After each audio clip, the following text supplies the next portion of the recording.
With the upcoming presidential election and rising fascism in the United States trending strongly in the Republican primaries, today's topic is, I think, of vital importance. A review of the six-episode X-Files revival, Season 10 as it's cleverly being called since the original show ran for 9 seasons, which is why we're filming at night in the dark. This is about how well large swatches of the original series were filmed. Revivals are an odd thing. They're driven by nostalgia, but don't truly work unless they have appeal beyond that. When an old show comes back, there's the initial thrill of seeing our beloved characters back and still doing their thing, but after that, there needs to be something more. The show has to demonstrate that it's still got something to bring to the table that wasn't there when the show originally ran.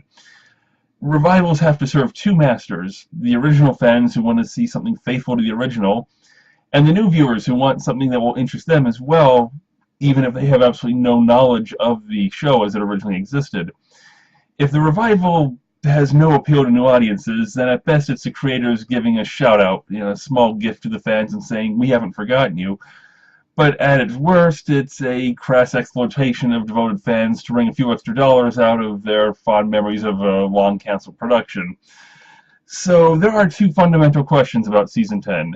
Is it good nostalgia, a show for longtime fans? And is it good TV, a show for new fans? It turns out Season 10 was a very mixed bag, and all the negative can be dumped at the feet of one person in particular, which I fear I will go on about at great length once we get that far. So let's jump right in and start with the positive, and obviously be aware up front, spoilers abound. This season is essentially a tale of two halves. The revival was just 6 episodes, which can clearly be divided into a good half and a bad half. The good half consists of episodes 2, 3, and 4. So we'll cover these first. Episode 2 is Founder's Mutation, written by James Wong. The episode is classic X-Files. The investigation, the slow discovery of what's going on, the unsettling and graphic reveal, and the people who could provide evidence disappearing without a trace, as they're wont to do. The running theme of the episode is family, from the parallels to Mulder's long-running pursuit of his abducted sister, Samantha, to Mulder and Scully's dwelling on what things could have been like if their son hadn't been given up for adoption for his own protection. Now, I have to admit up front, the whole absent son theme that crops up throughout much of the season left me a bit cold, because their son, William, was never a character, and the evil forces showed an interest in him, so eventually he was given up for adoption, so no one knew where he was for his own protection, including Mulder and Scully. They have no idea where he is. It was never a seriously engaging plotline as far as I was concerned, and people didn't really care. At least I never really did. But I do like the effort to acknowledge that this happened, and that it has repercussions after the plotline is resolved, and then to tie it into the story in a way that it doesn't feel incredibly tacked on. The plot works as an X-File, but the way it connects to Mulder and Scully makes it relevant to the characters instead of just being a purely Monster of the Week episode. Speaking of which, episode 3 is Darren Morgan's brilliant Mulder and Scully Meet the Weremonster, by far the best episode of the revival.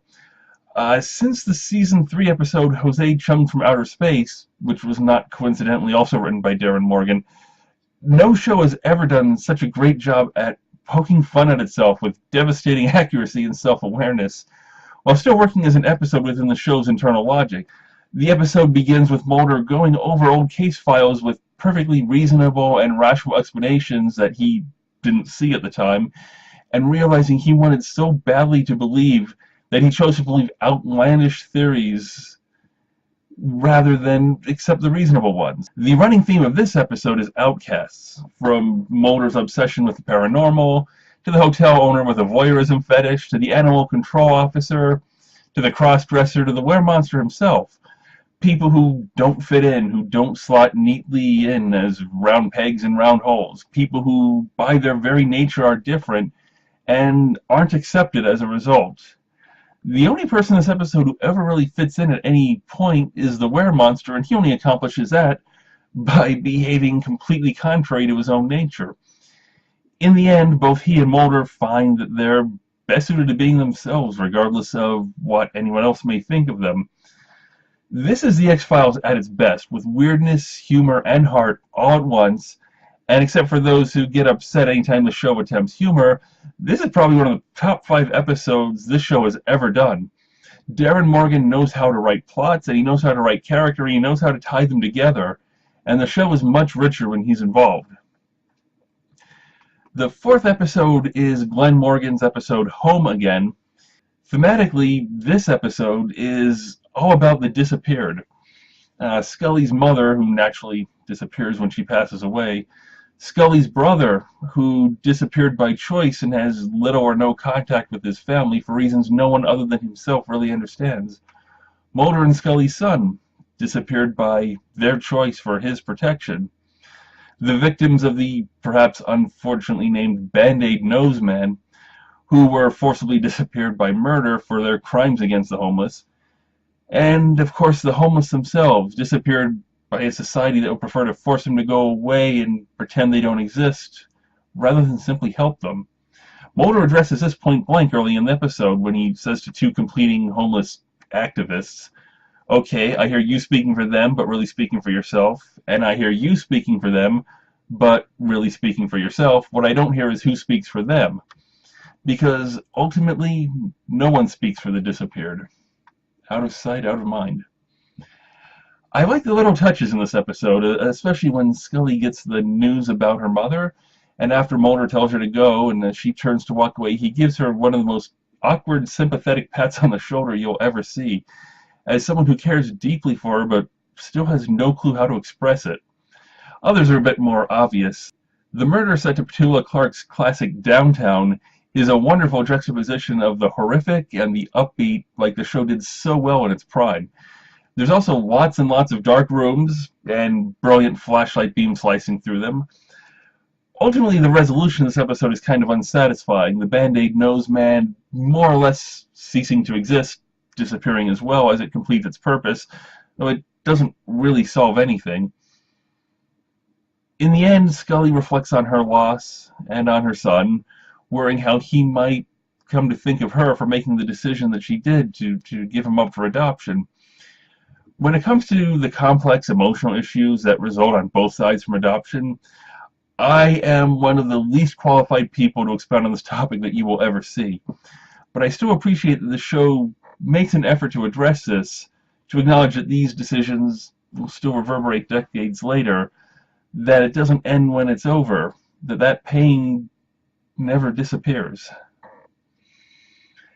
These 3 episodes were powerful and well written, with characters and issues, and carried an emotional weight to them, which is everything that the other half of the season didn't do, which is why the other half of the season was so disappointingly awful, which is about the mildest description I can manage of it. Not coincidentally, these other 3 episodes were all written by X-Files creator Chris Carter. I'll start with episode 5 and then deal with the mythology bookends to the season together. Episode 5 is called Babylon, and it begins with a Muslim praying. Then he goes about his day, experiences some bigotry, meets a friend.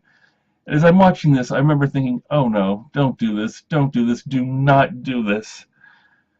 Right before they commit a suicide bombing. For how awful this beginning is, the episode turns out to be a little bit better than it has any right to, though it's still pretty awful. One of the bombers survives, but is in a coma with a big chunk of his head missing, and they need to communicate with him to prevent future bombings because there's still a whole cell of Muslims, all of whom are suicide bombers, because all Muslims on American television are terrorists. To communicate with him, Scully plans to use an EKG to read variances in brainwave responses and see how he reacts to various stimuli, so they can tell from changes in the readings what his responses are to questions they ask, which is cumbersome and fraught with difficulty, but is somewhat scientifically plausible. Mulder, on the other hand, wants to use basically magic mushrooms so he can hallucinate and go into an altered state and communicate with the comatose terrorists in some sort of spirit plane. Yes, this really is Mulder's plan in this episode. Mulder and Scully each pursue their plans, Scully with the help of Agent Miller and Mulder with the help of Agent Einstein. Miller and Einstein are, and this is very subtle, you may have missed it, but they are meant to parallel Mulder and Scully in multiple ways. Watch the episode again if you don't believe me. Very subtle.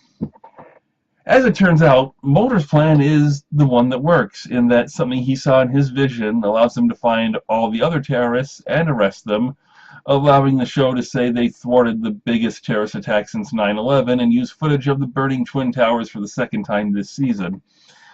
Mulder's goofy vision also allowed them to bring back the lone gunman, for very, very generous definitions of back.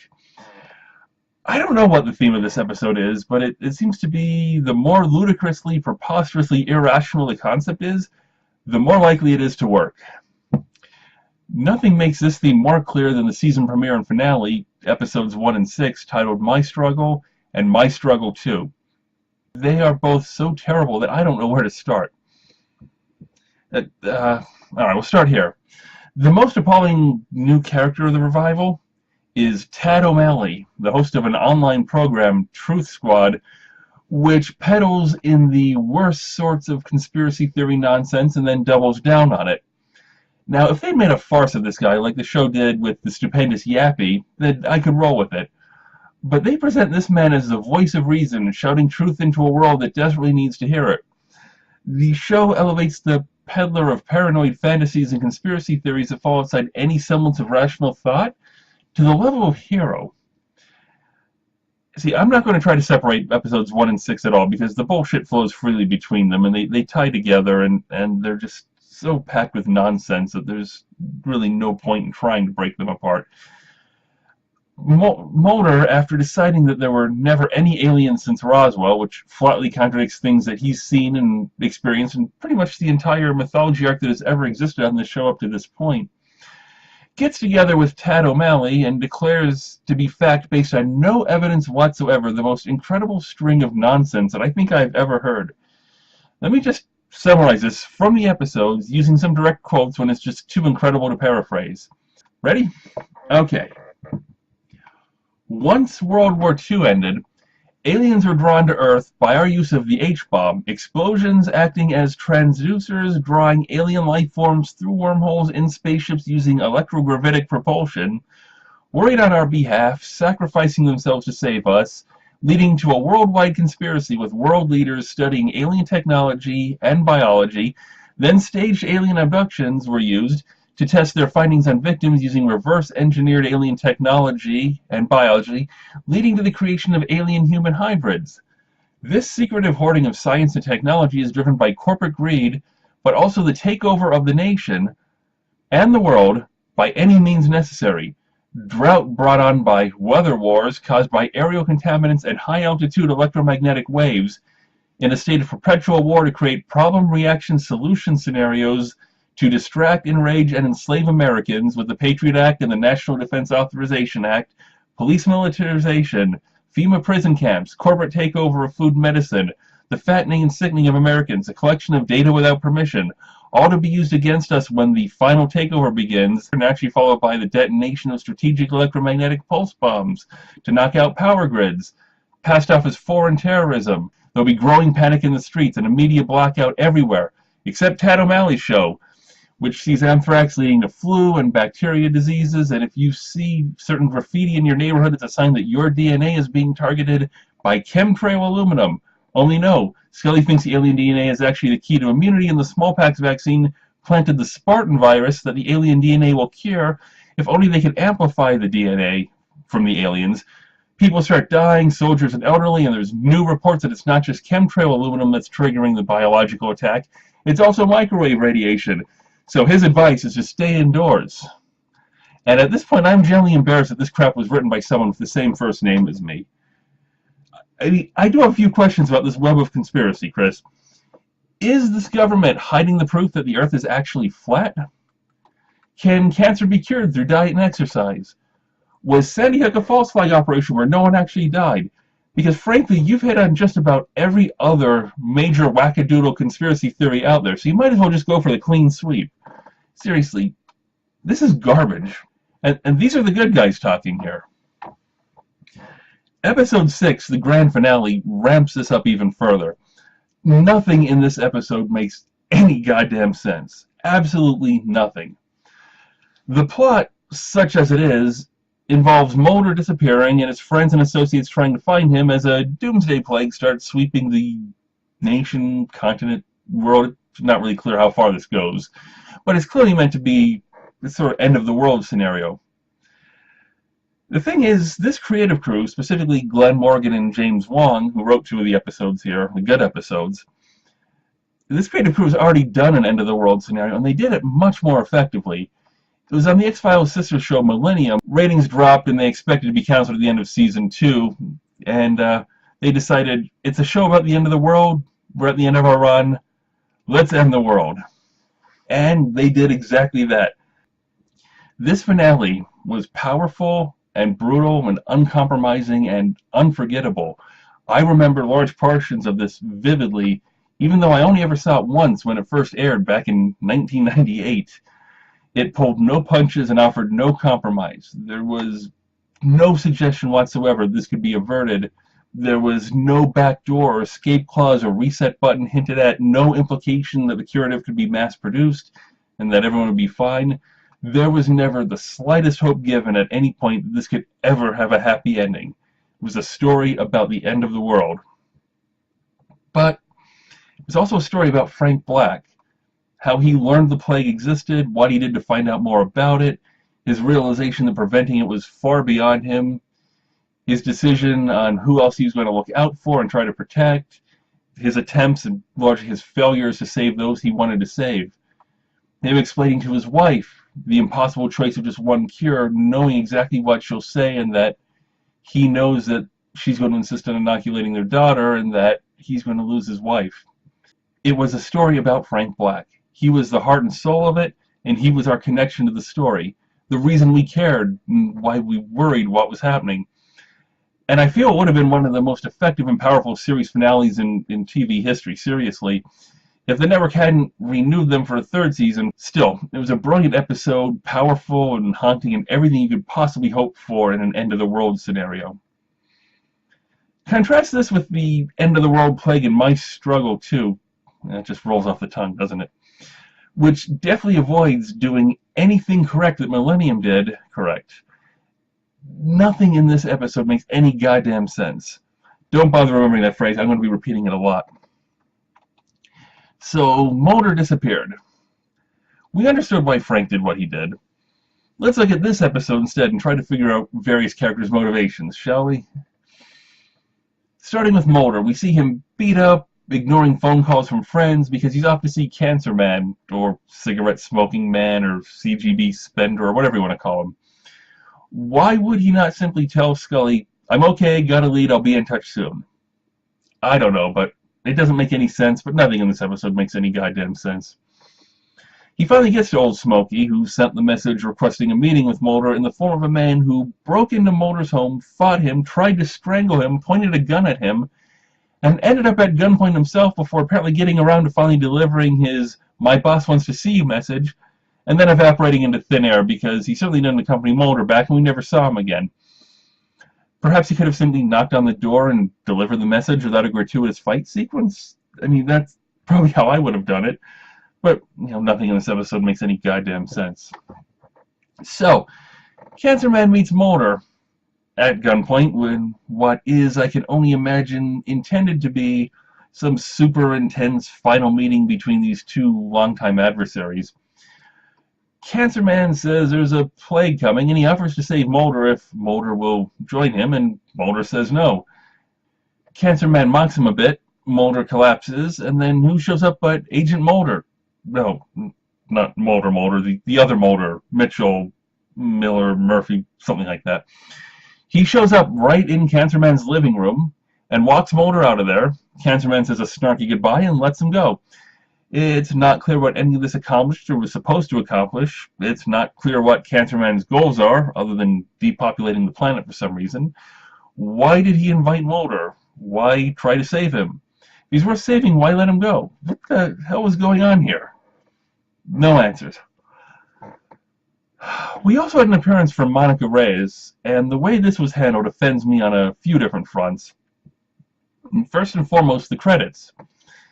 In 9 years, only 5 actors' names appeared in the opening credits: David Duchovny, Gillian Anderson, Mitch Pileggi, Robert Patrick, and Annabeth Gish. Robert Patrick didn't return. Duchovny, Anderson, and Pileggi were on the beginning credits.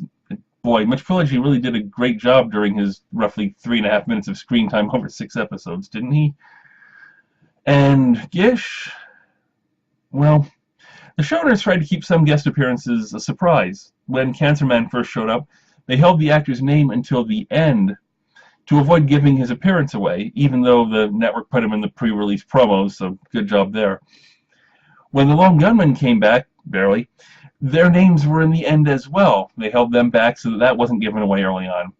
And when Monica Reyes returned, they put her name after the beginning credits, lumped in with the other guest stars. Not worthy of a return to the opening credits, not worthy of spoiler concerns.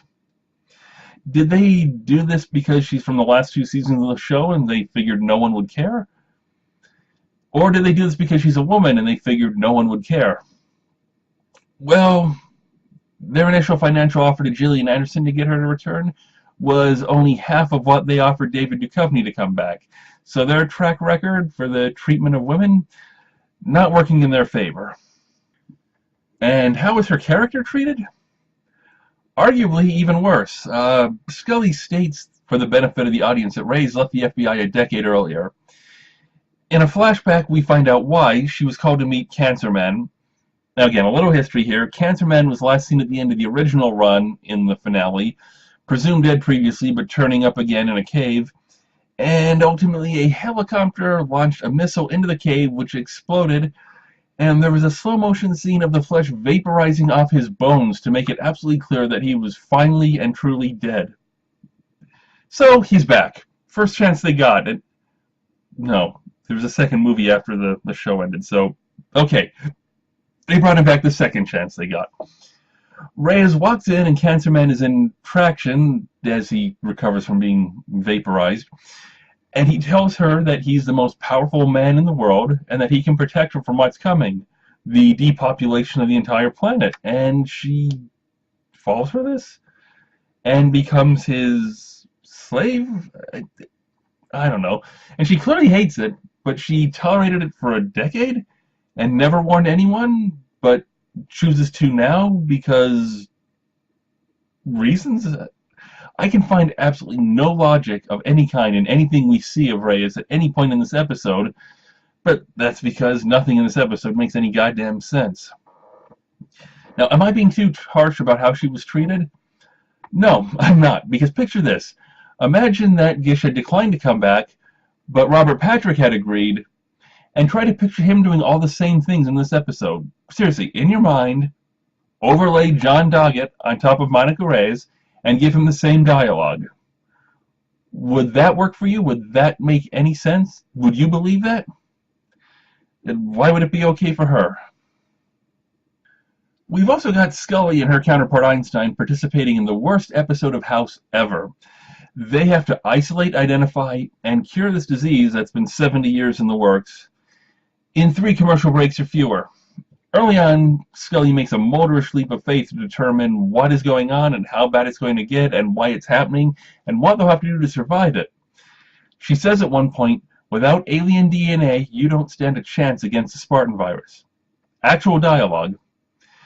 Not sure where this virus got this name, but there it is. Her leap of logic here is so great that Scully Jr. explicitly calls her out on it, and Scully admits that she has no evidence whatsoever and hopes she's wrong. But of course she isn't, because she's a main character.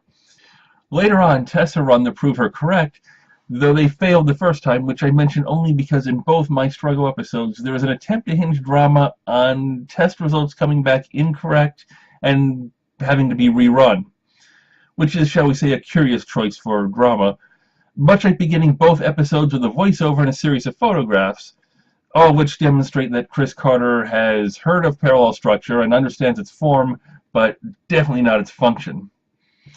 So the two of them, working together in the back room of the hospital, promptly create a cure which apparently consists of samples of Scully's alien DNA placed in saline IV bags to be administered to the doctors and nurses, who will then be fine while all the patients around them die because there's only so much cure to go around, I guess. Or do the doctors repeat the process because now they can make cure from themselves, much like some sort of alien DNA Ponzi scheme? I don't know. It's never made clear, which is par for the course because nothing in this episode. So Scully leaves the hospital with several IV bags to meet up with Mulder and Murdoch, Eric, Mabel, Mulder Jr. And she encounters a single rioter who she scolds, solving everything, and then hops in her car and makes significant progress through absolute gridlock. Now, I've been in traffic jams, and generally any open space is filled by the cars in front of him. But this doesn't happen to Scully because she's a main character. She also takes the time somewhere in here to text Tad O'Malley to let him know they're working on a cure, which he announces on his web show. I assume she also contacted the Center for Disease Control at some point, because that would make some sense, but this is not shown or hinted at. And Scully gets to Mulder with the cure, and he's in bad shape. Mulder, though, is in such bad shape that he doesn't need the cure. He needs stem cells, and only from his son. Because sure, why the hell not, right? And then immediately the alien ship that we saw earlier, but I forgot to mention, arrives. And everyone stares up at it while it shines a bright light down on Scully, and we zoom in on her and cut to the credits because it's a goddamn cliffhanger ending. A cliffhanger on a 6-episode revival with no guarantee of more episodes and no one involved under any contract for anything more.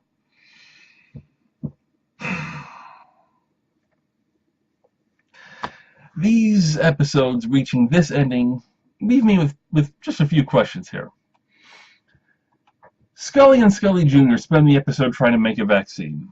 Vaccines work by introducing a weakened version of a disease so that the body's immune system can create proper antibodies for the strong version of the disease.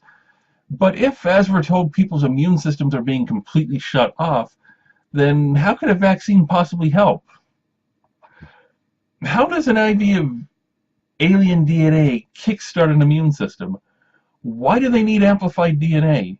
How does one go about amplifying DNA? What is amplified DNA? What does that even mean?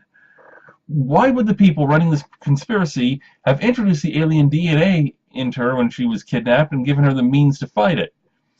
Does this mean that Scully is the key to everything?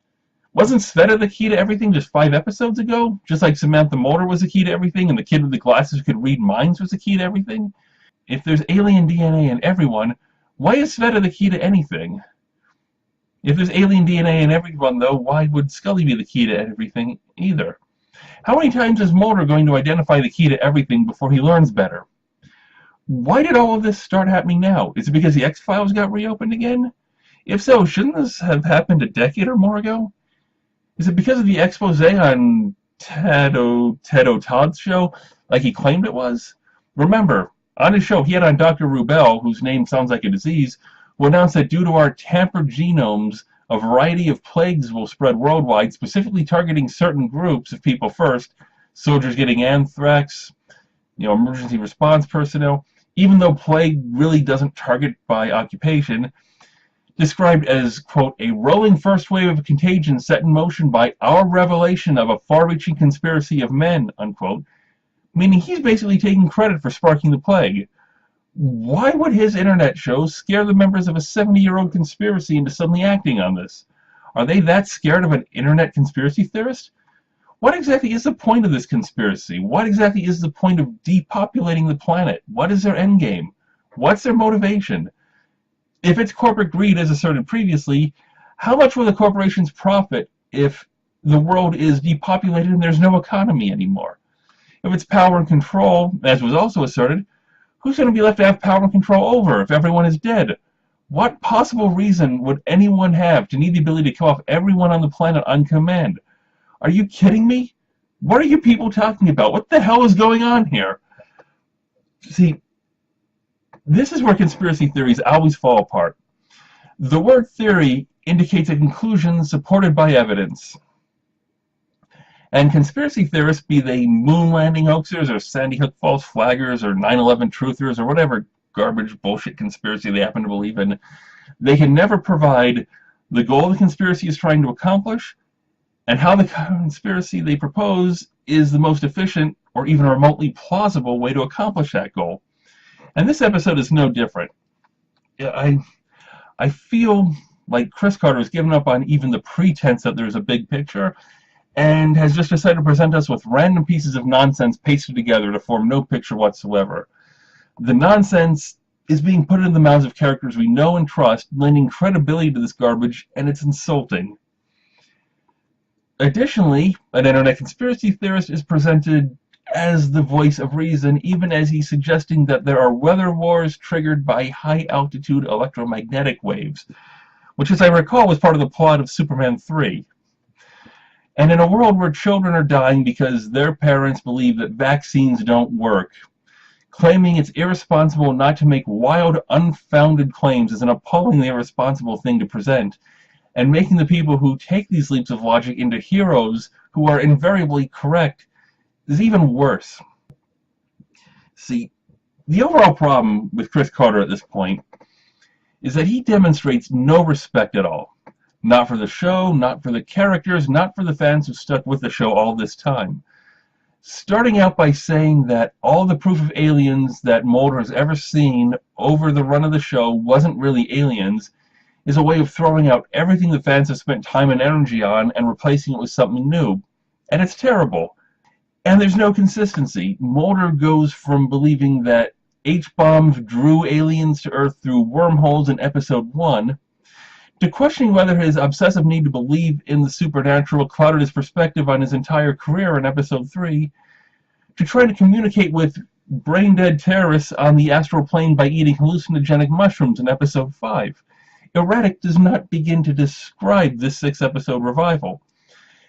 And ending it with an episode even worse than the series finale from season 9 at the end of the original run is something I would not have thought possible, but Chris Carter has managed it.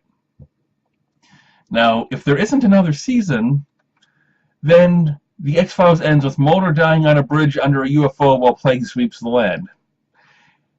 And if there is more episodes, another season, they have to spend at least the first episode digging out from under this mess, which means we'll have to start out with even more of this nonsense.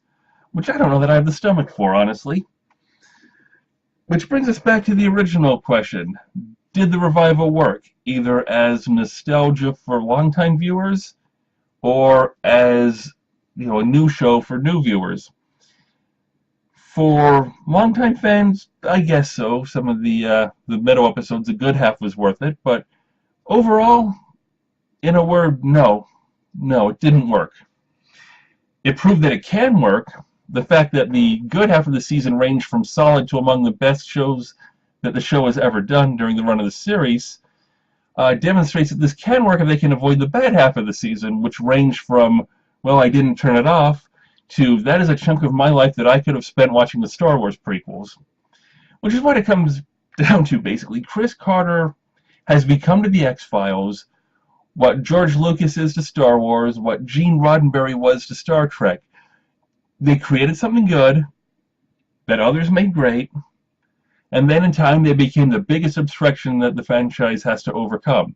Star Trek became better when Roddenberry became too ill to rewrite all the scripts for the next generation to his own peculiar standards, and writers were actually able to do new and innovative and good things with it.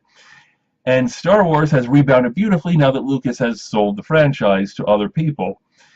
And the X-Files needs people who understand characters and plot lines rather than conspiracy nonsense running the show, who don't make mistakes like writing a finale that separates its main characters for the entire episode, a mistake previously made by Quantum Leap in its appalling series finale. Because when people heard about the revival, they were thrilled at the concept of seeing Mulder and Scully together again, but no one said, "Damn, I want to learn more about the global conspiracy," because no one cares anymore. This show needs to be led by someone who can give it a heart and a soul instead of a drinking game where you take a shot every time someone says alien DNA and then test local ambulance response time. Because if I'm a new viewer to The X-Files, someone who didn't know it during the original run and doesn't have a connection to the characters, what I see is perhaps some good pieces, but it's surrounded by a driving story that makes no sense, which I can't bring myself to care about. The foundation is bad, the core is rotten. Why would I commit myself to this when nothing about it makes any goddamn sense? See, if The X-Files is going to continue, Chris Carter needs to be either severely reined in or booted off the show entirely. Because there's evidence from this revival that there is still rich ground for storytelling. There were good episodes here and there were great episodes here. But when you only have 6 episodes at a time to work with, you can't waste them like Chris Carter did with his My Struggle episodes. Dare I say, I want to believe the X-Files can work. But they won't as long as Chris Carter is calling the shots. I mean, this has demonstrated perfectly. Chris Carter cannot tell a good X-Files episode anymore. Hopefully, the show will be back under different control, telling a better story overall, even if it's just 6 simple standalone stories. If so, I welcome it back. But if Season 11 is just like Season 10, if the mythology stands front and center again and dominates what's going on, then frankly, I'll pass, because the mythology is such a mess that no one really gives a damn about it anymore, and it doesn't make any sense, and they need to stop forcing it on us. I enjoyed this show. I cared about the characters. I still do. But if this is the new standard, then we should let it go while there's still some sort of lingering dignity about it and its characters. The X-Files can continue, but not like this.